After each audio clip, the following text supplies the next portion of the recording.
तो आज मैं इस वीडियो में बात करने वाला हूं बैरिस्टर असदुद्दीन ओवैसी साहब पर जो एक बयान बहुत वायरल हो रहा है मौलाना महमूद मदनी साहब का। तो इसमें हम बात करने वाले कौन विरोध कर रहा है, कौन इनका पक्ष ले रहा है।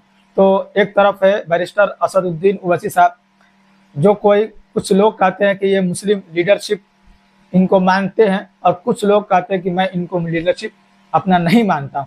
तो इसी में जो एक बयान वायरल हो रहा है मौलाना महमूद मदनी साहब का, उन्होंने खुलकर कहा कि हम लोग के मुसलमानों का जो वो राजनीति करते हैं उसको हम एक्सेप्ट नहीं करते, जो पूरे इंडिया में, ऑल इंडिया में करते हैं। हाँ, वो कुछ हद तक करे, जैसे तेलंगाना में करे, आंध्रा में करे और हैदराबाद में करे तो हम लोग उसको मान सकते हैं, लेकिन वो पूरे इंडिया में उत्तर प्रदेश, बिहार, महाराष्ट्र, मतलब हर स्टेट में वो जाकर अगर मुसलमानों के लीडरशिप की बात करें कि हमें आप लीडरशिप माने, मुसलमानों को वो मानने के लिए राजी करते हैं, तो मैं इस बात से इत्तेफाक नहीं करता हूं। और इसी बात को लेकर एक तरफ जो कि पंजाब के शाही इमाम हैं, उन्होंने पुरजोर तरीके से समर्थन किया है बैरिस्टर असदुद्दीन ओवैसी साहब का और महमूद मदनी साहब का विरोध किया है। एक तरीके से बोल सकते हैं कि खुलकर विरोध किया है और समर्थन किया है बैरिस्टर असदुद्दीन ओवैसी साहब का। और महमूद मदनी साहब की अगर हम बात करते हैं तो वो जमीयतुल उलमाए हिंद के प्रेसिडेंट है और वो पूर्व राज्यसभा सांसद भी रह चुके हैं। और मुस्लिम जो कि दारुल उलूम देवबंद एक बहुत बड़ा जो मदरसा है, एक तरह का संस्था भी बोल सकते हैं, जो कि प्राइवेट संस्था है, और जमीयतुल उलमाए हिंद एक प्राइवेट संस्था है।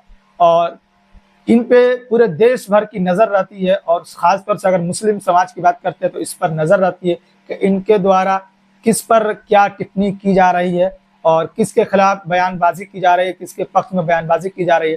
तो उसी के तहत मौलाना महमूद मदनी ने जो कि बैरिस्टर असदुद्दीन ओवैसी साहब का विरोध किया है। एक तरीके से खुलकर बोल सकते हैं कि इन्होंने विरोध करने का काम किया। तो अगर आप विरोध कर रहे हैं तो आप किसको सपोर्ट कर रहे हैं? बहुत से लोगों का यह भी कहना, ठीक है, अब असद साहब को अगर आप अपना लीडर नहीं मानते हैं, मुस्लिम लोग लीडर नहीं मानते हैं, तो आप किसको मानते हैं? अखिलेश यादव को मानते हैं, राहुल गांधी को मानते हैं, चंद्रशेखर आजाद जो कि अभी चुनाव जीते 2014 में, वो भी मुस्लिम गठजोड़ को लेकर चल रहे, उसको मानते हैं क्या? दूसरे कोई आप कब तक मुस्लिम का नेता मानते रहेंगे? अपने कौम से कोई मुस्लिम नेता पैदा नहीं हो सकता? आजम खान को मानते हैं? अगर मानते हैं तो फिलहाल वो अभी जेल में है। क्यों है? क्यों जेल से वो बाहर नहीं निकल पा रहे? उससे बड़े बड़े जो आरोप किसी और पर लगे हुए वो जेल से बाहर निकल जाते हैं, वो जमानत पर बाहर आ जाते हैं। खैर, वो अलग बात है। आप किसे, मुस्लिम कौम किसे अपना लीडरशिप तैयार करना चाहती है? अपने जो कौम में किसको देखना चाहते हैं कि हम उसे अपना नेता मानते हैं? सब समाज के पास अपना नेता एक है। अगर हिंदू का भी बात करते तो हिंदू में सब समाज के पास मायावती है, अखिलेश यादव है, राहुल गांधी है, चंद्रशेखर आजाद है, कुशवाहा जी है, इधर मुकेश सहनी है, अलग अलग स्टेट में ओपी राजभर है, पल्लवी पटेल है, अपना दल, उसके बाद से सुखबीर सिंह बादल है। तो अलग अलग नेता, अलग अलग जो जात के लोग के अंदर अलग अलग नेता पैदा हुआ, वो लोग मानते हैं कि ये हमारा नेता है, उसके नीचे वो चलने की कोशिश करते हैं। लेकिन यहाँ क्या है कि जो बड़े बड़े स्कॉलर है, जो मुस्लिम समाज के ही, वही एक्सेप्ट करने को तैयार नहीं है। क्या आप तेलंगाना में कीजिए, आप हैदराबाद में कीजिए, आप आंध्रा में कीजिए, तो उस हद तक हम मानेंगे, लेकिन आप उससे आगे बढ़ने की कोशिश ना करें। ठीक है, नहीं बढ़ते तो आप किसे तैयार करना चाहते हैं? आपके लिए उत्तर प्रदेश में कौन है? अगर वही कोई बात अगर उठाने की होती है तो जब अपने मजहब और दीन पर जब बात आती है तो सब लोग याद करते हैं और सबकी निगाहें जो होती है वो सिर्फ एक शख्स पर होती है, बैरिस्टर असदुद्दीन ओवैसी साहब पर होती है। क्या वही हमारे दीन को बचा सकते हैं? वही हमारे शरीयत को बचा सकते हैं? और जब वोट और जब उनको मानने की बात आती है तो लोग खुलकर उसका विरोध करते हैं। ऐसा क्यों? और वही शाही इमाम, पंजाब के जो शाही इमाम है, इन्होंने खुलकर समर्थन किया।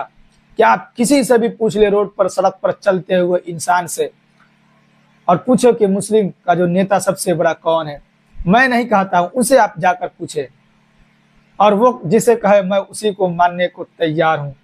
अगर वो असदुद्दीन ओवैसी साहब का नाम ले ले तो मैं भी मानने को तैयार हूँ। और वो शख्स जरूर कहेगा असदुद्दीन ओवैसी, क्योंकि ये वर्ल्ड लेवल का नेता है।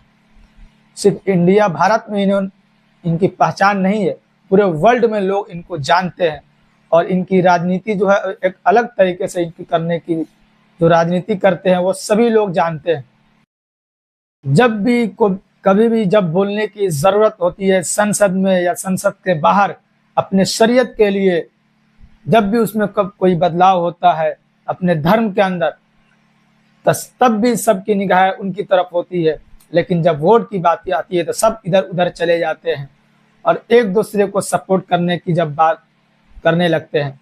और जब अपने पर बात आती है कि हम हमारे धर्म को बचाना है, शरीयत को बचाना है, तो वही बचा सकते हैं। असदुद्दीन ओवैसी साहब भी बोल सकते हैं, किसी में हिम्मत नहीं। तो फिर 24-26 MP को क्यों चुनकर आप लोग भेज रहे हैं? सिर्फ गिनती के लिए, काउंटिंग के लिए कि 26 और 24 MP को हमने चुनकर भेजने का काम किया है, सिर्फ चेहरा देखने के लिए। जब भी बोलने की बात आती है तो पार्टी का एक लेवल आ जाता है, पार्टी हमारी इस चीज से खफा हो जाएंगे अगर हम इस पे बोल देंगे। पार्टी ने हमें मना किया इस पर बोलने से, और जब बोलने की तो अब वही बोलेंगे, असद साहब बोलेंगे, वो अकेला है वही काफी है। तो ठीक है, काफी अकेला, लेकिन समर्थन तो हम लोग कर सकते हैं ना। एक सांसद जीत कर आता है, सब पर भारी पड़ता है, उसी की वजह से हम लोग जो भी कानून है वो हमें पता चलता है। वरना कागजों में हम लोग पढ़ते रह जाएंगे और बिल पास हो जाएगा, पता नहीं चलेगा, जब लागू होगा तब पता चलेगा। यही एक शख्स है जो हर चीज को बाहर लाने का कोशिश करता है, पर्दाफाश उस चीज का करता है, तभी सोशल मीडिया के द्वारा लोगों तक पहुंचता है और लोग उनको जानते हैं। वरना पता किसी को नहीं चलता कि कौन चीज आने वाली है, कौन सा बिल आने वाला है। ऐसे ही मुस्लिम समाज में पढ़े लिखे कम लोग होते हैं, जो उनको सोशल मीडिया पर परोसा जाएगा वही वो सोच लेंगे, सुन लेंगे, उसी को मान लेंगे। लेकिन यही वो शख्स है जिसको एकदम पोस्टमार्टम करने का काम करते हैं, हर चीज का, हर बिल का, वो जिसका समर्थन करना होता है समर्थन करते खुलकर, जिसका विरोध करना होता है जिसका खुलकर विरोध करते हैं। उसके बाद से लोगों तक वो पहुंचता है वीडियो, तब लोग जानते हैं कि ऐसा ऐसा हुआ संसद के अंदर और ये हमारे खिलाफ बिल है, या हमारे पक्ष में बिल है। लेकिन जब नेता चुनने की बारी आती है तो नहीं, हमारे तो मुलायम सिंह है, हमारे तो अखिलेश यादव सही है, हमारे लिए तेजस्वी यादव सही है, चचा लालू यादव सही है। और इसमें बड़े बड़े मौलानाओं का भी हाथ है, जैसे कि मौलाना महमूद मदनी साहब का बयान आया। ये बयान आने के बाद बहुत सारा विरोध हो रहा है हर जगह। शाही इमाम साहब ने खुलकर समर्थन किया पंजाब के, उन्होंने कहा कि मैं असदुद्दीन ओवैसी साहब का खुलकर समर्थन करता हूँ, क्योंकि वही एक लीडर है जो हमारी आवाज को उठाने का काम करते हैं। हम उसी के तले हम लोग हर चीज करने की कोशिश करते हैं। हमारे लिए क्या अच्छा हो रहा है, क्या बुरा हो रहा है, हम उसी के तले जानते हैं, उसी के रहनुमाई में हमें पता चलता है। और हमारी आवाज, हमारे शरीयत की हिफाजत करते हुए अकेले जाकर के संसद के अंदर। बाकी कोई ऐसा सांसद नहीं, किसी की हिम्मत नहीं, ना किसी की उनकी उतनी जानकारी होती है कि वो बोल सके। इस शख्स का अंदर शरीयत से लेकर कानून से लेकर हर चीज के इसके अंदर जानकारी है, और वो खुलकर वहां बोलते हैं और जानकारी लेकर भी जाते हैं। किसी की हिम्मत नहीं कि वो उसको गलत साबित कर दे, लेकिन फिर भी वही इस पर आरोप प्रत्यारोप लगता ही रहता है। एक ऐसा शख्स है, इतना आरोप लगाने के बावजूद भी हंसते हुए हमेशा देखा जाता है, फिर भी सबको गले लगाने का काम करते हैं। अगर एक शख्स ये भी संसद में अगर न पहुंचे तो पूरे मुंह काला करते पूरे देश भर में घूमोगे, मुस्लिम समाज के लोगों शर्मसार हो जाओगे। यही हैदराबाद की सीट जीत कर आते हैं, जो इज्जत आबरू मान सम्मान बची रहती है पूरे मुस्लिम समाज की। वरना जो 24-25 जो जितने भी संसद जीत कर आते, किसी में हिम्मत नहीं है कि मुस्लिम की अपनी शरीयत और को बचा ले। यही एक शख्स है जो बचा कर आज कर रखा हुआ है, संसद और राजनीति के अंदर दबदबा अपना